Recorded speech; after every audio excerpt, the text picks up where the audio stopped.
ইনসাফ বলে এমন বাদশা উমর।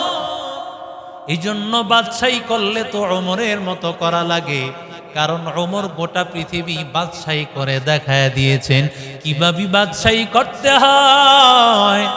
বহু ঘটনায় আমরা জানি ওমরের জমানায় রাতের বেলায় মানুষ গোপনেও দুধের মধ্যে পানি মিশাইতে ভয় পাইত। কথা কন না কেন? রাতের বেলায় ওমর দৌড়াইতেছেন, হাঁটতেছেন,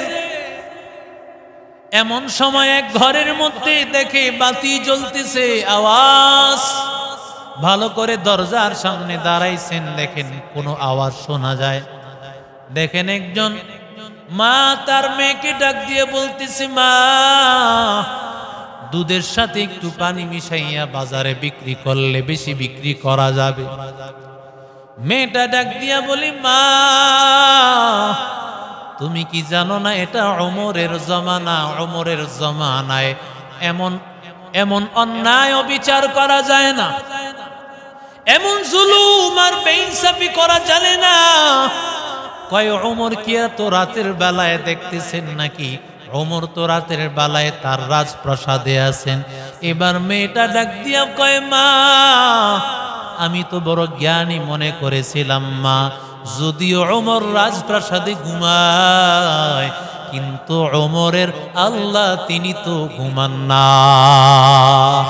লা তাখুযুহু সিনাতু ওয়ালা নাওম। আল্লাহ বলেন আমি আল্লাহ এমন, আমি আল্লাহ ঘুমাই না, ঘুমের আগে সামান্য তন্দ্রা ভাব আমি আল্লাহর নাই। সেই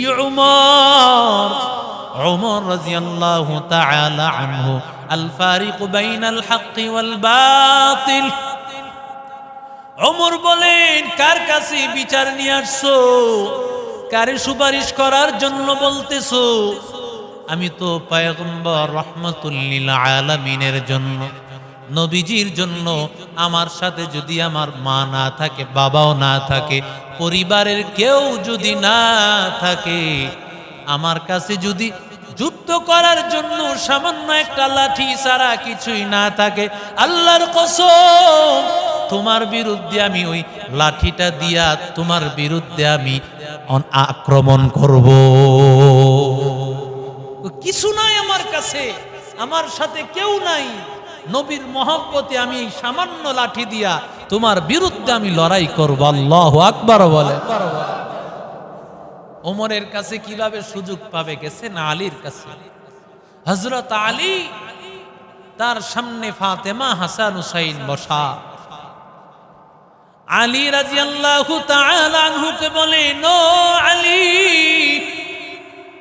একটু নবীকে গিয়ে বুঝান, অন্যায় করে ফেলেছি, আল্লাহ তাআলা যেন মাফ করে দেন, একটু সুপারিশ করেন।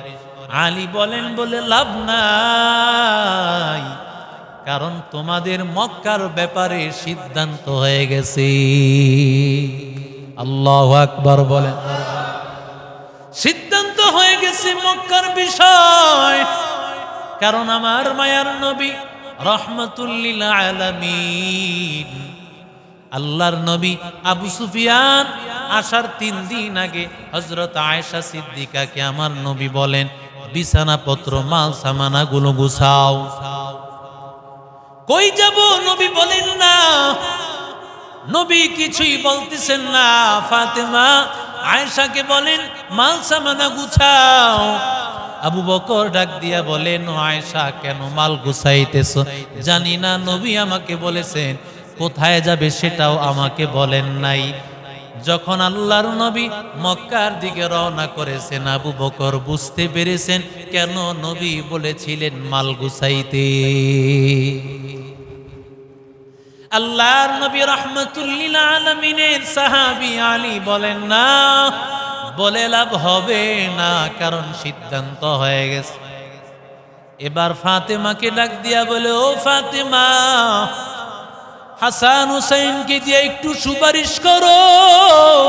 ফাতেমা বলেন, আমার নবীর চাইতে কি হাসানের দাম বেশি হয়ে গেছে নাকি? আমার নবী যেই সিদ্ধান্ত নিয়েছেন, নবীর সিদ্ধান্তর বিপরীতে হাসানকে নিয়ে আমি সুপারিশ করতে যেতে পারবো না। নিরুপায় হয়ে বলে, আলী একটা পরামর্শ দাও, কি করতে পারি বলো না।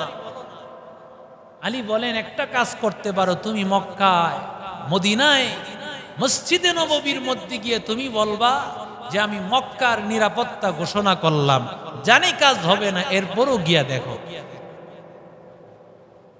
আল্লাহর নবী সাহাবীদেরকে নিয়ে বসে আছেন, এমন সময় আবু সুফিয়ান গিয়া বলতেছেন, ও মক্কার ও মদিনার ভাইয়েরা, আমি মক্কার নিরাপত্তা ঘোষণা করলাম। আবু সুফিয়ানের কথাটা শুনিয়া নবীও মাথা নিচু করলেন, সাহাবীরাও মাথা নিচু করলেন, কেউ কোনো জবাব দিল না। আবু সুফিয়ান মক্কায় যাওয়ার পরে জিজ্ঞাসা করে, ও আবু সুফিয়ান কি হয়েছে বলো। কয়, নবীর কাছে প্রথমে গেলাম, নবী কিছুই বললেন না। আবু বকরের কাছে গেলাম, আবু বকর সুপারিশ করতে পারবেন না। ওমর তো দেখলাম আমাদের এখনো সবচেয়ে বড় শত্রু ওমর। আল্লাহু আকবার। সুযোগ পাইলে আমাদের কল্লা আলাদা করে ফেলবে। হযরত আলী যদিও ভালো কথা বলেছেন, কিন্তু তিনিও যেতে রাজি হন না।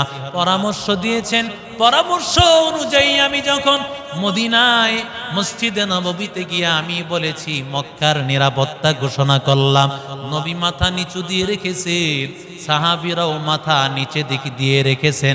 আমি এমন হালত দেখতে পাইলাম, শুধু মক্কার লোকেরা কেন, গোটা পৃথিবীর মানুষেরা মিলে নবীর সাথে পারা এখন সম্ভব না। আল্লাহু আকবার। আল্লাহ এমন দেখিয়েছেন, 5ই আগস্ট আল্লাহ এমন একটা ওয়াকাযাফা ফী কুলুবিহিমুর রুবা, নাস্তিক মুরতাদার বেঈমানের মসনদের মধ্যে আগুন আল্লাহ জ্বালিয়ে দিয়েছেন। শায়েখে চরমনায়ের নেতৃত্বে ছাত্র সমাজ, যারা নিজেদের জীবনকে বাজি রাইখা, যারা এই জমিনের মধ্যে জুলুম আর নির্যাতনকে বিলীন করে দেওয়ার জন্য যারা এই কারফিউ ভঙ্গ করে যারা রওনা করেছেন, আল্লাহ ওই কাফেরদের মসনদে এমন ভয়, এমন আতঙ্ক আল্লাহ ঢুকায় দিয়েছেন, গণভবন থেকে পালাইতে বাধ্য হয়েছে। কথা কন না কেন, ঠিক কি না? এই শাসক কি পালায়া যায় বলে? আল্লাহ তাআলা ডাক দিয়ে বলেন, ওয়াকাযাফা ফী কুলুবিহিমুর রুবা, যদিও তোমার বাহিনী অনেক, কিন্তু বাহিনীর মসনদের মধ্যে আমি আল্লাহ ভয় ধরায় দিয়েছি। সমস্ত বাহিনীরা অপারগ, বলে আমরা পারবো না। আল্লাহ বলে, কিভাবে পারবা? আমি আল্লাহ ওদের দিলের মধ্যে ভয় ঢুকায় দিয়েছি। ওরা মনে করেছে সারা বাংলাদেশের মানুষ এসেছে, কারণ আমার আল্লাহ তাআলা যখন আল্লাহ তাআলা খেলেন, দুনিয়ার জমিনের কেউ পারে না, কারণ ক্ষমতা সব আল্লাহর হাতে। আল্লাহ সুযোগ দেন, সুযোগ কম দেন নাই ফেরাউন রে। কথা কন না কেন? আল্লাহ নমরুদকে কম সুযোগ দেন নাই, আল্লাহ সাদ্দাতকে কম সুযোগ দেন নাই, হাজ্জাজ বিন ইউসুফকে কম সুযোগ দেন নাই। আল্লাহ তাআলা সুযোগ দেন, সুযোগ দিয়ে আল্লাহ দেখেন। আল্লাহ কয়, যতই সুযোগ দেই, নাটাই তো আমার কাছে, ঘুরি ছাইরা দিলাম, সময় মতো টান দিলে আসতে হবে। ঠিক কিনা জোরে?